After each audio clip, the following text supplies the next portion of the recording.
covering the Hustle Crew Co. Okay, That's covering the the Hustle journey Group story. Co. Crew. Groove. Groove. Okay. Groove Co. Yeah. THGC. What was this? The Groove. Groove Co. And I'm Mauna. Okay. You only say no.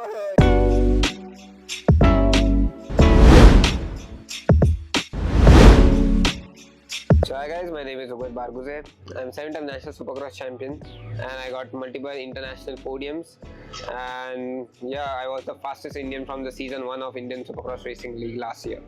And this year we are back in Hyderabad and yeah, it should be good this year. So you said that you are the 7-time national champion at the age of 25. So when did you start this journey? So I started this journey back in 2012. Okay.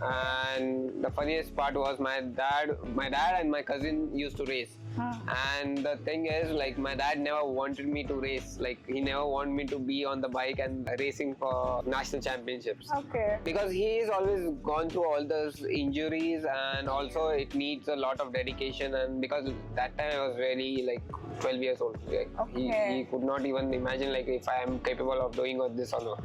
Because I was the naughtiest kid in the house and because I burned my hand when I was 1.5 years old. How? How did that happen? I put my hand in hot boiling water, so Oh, shit. everything was gone. So he was a bit scared. Okay.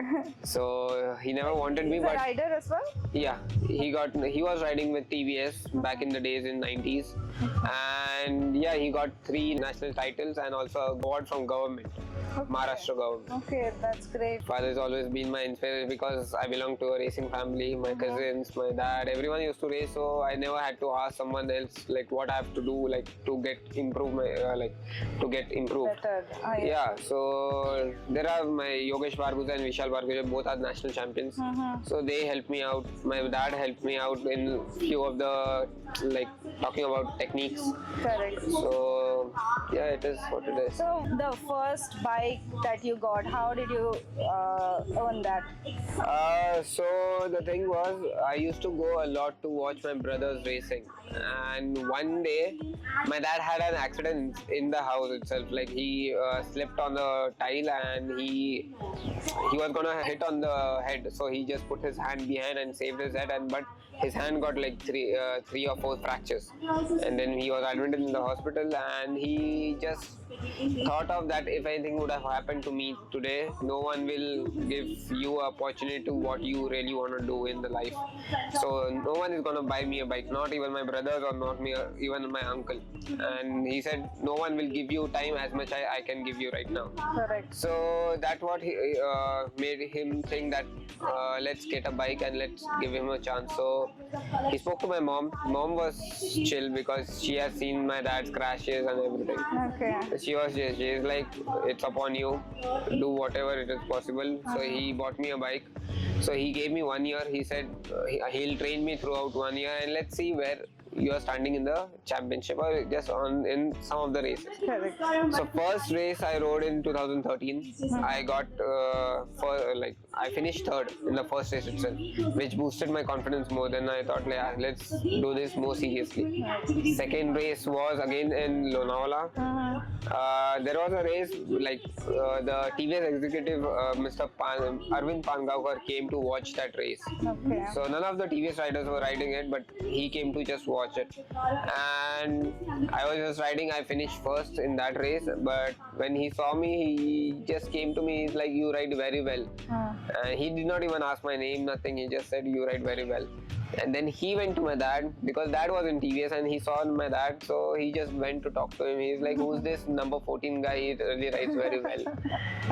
So dad was pleased. He's like, "Sir, he's my son," and he was more surprised. Then he gave me an idea that he just told my dad like it's better to take him to Sri Lanka because TVS used to race a lot in Sri Lanka back in 2012 to 2019. So he said take him to Sri Lanka. Sri Lanka will give him more exposure. So we went to Sri Lanka. He bought me a bike in Sri Lanka. First race itself, I finished last because they were very fast. The tracks were like more than 1.5 kilometers long. and I was like dead last. Then second race I went again. Again I was dead last, but I had a crash. I broke 3 fingers, multiple fractures. Okay. So my dad decided, like, unless and until you are not ready for the Sri Lankan tracks, we won't take you here. 1 year again I practiced a lot. 2014 I practiced. I made the exact similar track back home in Pune. Oh, you have a track. Yeah, I have a track. So I made an exact replica of the track and I started practicing. 2015 we went full prepared. I got another bike that was CRF, Honda CRF 150. I was riding under the 16 category. First season of the national championship in Sri Lanka, I won it. Like, Wow. from first race, from dead last from 2013 to first in 2015. So all the Sri Lankan public was pleased, like some Indian riders, some Indian junior riders coming and winning here. Right. So that was something more motivating me. Correct. And you were very consistent. Yeah. 13, 14 and building the whole track. Yeah, I was the first Indian to get an international championship in the junior category. Wow. So proud. We are so proud of you. Thank you. In 2015 itself, when I got the national championship, I got a call from, so TVS was also there. So they were having a gala time, having parties and all over that. The sir came to me, he's like, we are preparing a bike for you. Okay. And I think so you should come to the factory and test it. Now what my dad told is like, hey, everyone is drunk, so don't take it seriously. They are not gonna take you in the factory. I'm like, okay. Next day I went to school. I came back from school, so dad was laughing. I'm like, why are you laughing? What happened? He's like, I need to go to Bangalore. I'm like, for what? I was happy because I love to skip school. Travel also. I'm like, okay. He's like, do you want to ask why why you want to go there? I'm like, why? He's like, we got a call from TVS. So I was like, yeah, let's You go. got a call from TVS. Yeah. Awesome. So they called me there. They prepared a bike. I tested the bike. I was comfortable. I started ride. So from TVS, it started in 2015 onwards. Okay. So it's been almost 10 years with TVS. I'm really proud of you that after the injury that you have come back on track and you're racing. This is the second season with ISRL as well. So I wish you luck. And also there's one more incident that I wanted. 16 injuries, something that you mentioned. Yeah, I have in total 16, 17 injuries, maybe more. I don't Do you have remember. any plates or nuts and bolts? Yeah, inside I had a plate. I crashed, so it was broken into 2 pieces. So we put a plate. Then it was recovered. After 3 months, I started riding back. I went to Sri Lanka. I crashed again, so the plate got bent. So doctor said it's better we remove it, otherwise you will have more injuries. So they removed it. And then in 2020, I have a massive injury on my head. Like I crashed, like it was a technical fault with the bike and it was locked down. So I was at my farm practicing with all my family and I was just practicing just to be in touch because it was a long lockdown. Correct. And I suddenly had a incident that I crashed in the jump. The rear wheel got locked, the gearbox broke actually, and I straight went and hit the face of the landing. And I was not thrown off the bike, but my legs got stuck under the handlebar. I flipped over, the bike came and hit my helmet, and the helmet cracked. And I had a skull injury where you can't actually see my skull. So same time I dislocated my shoulder.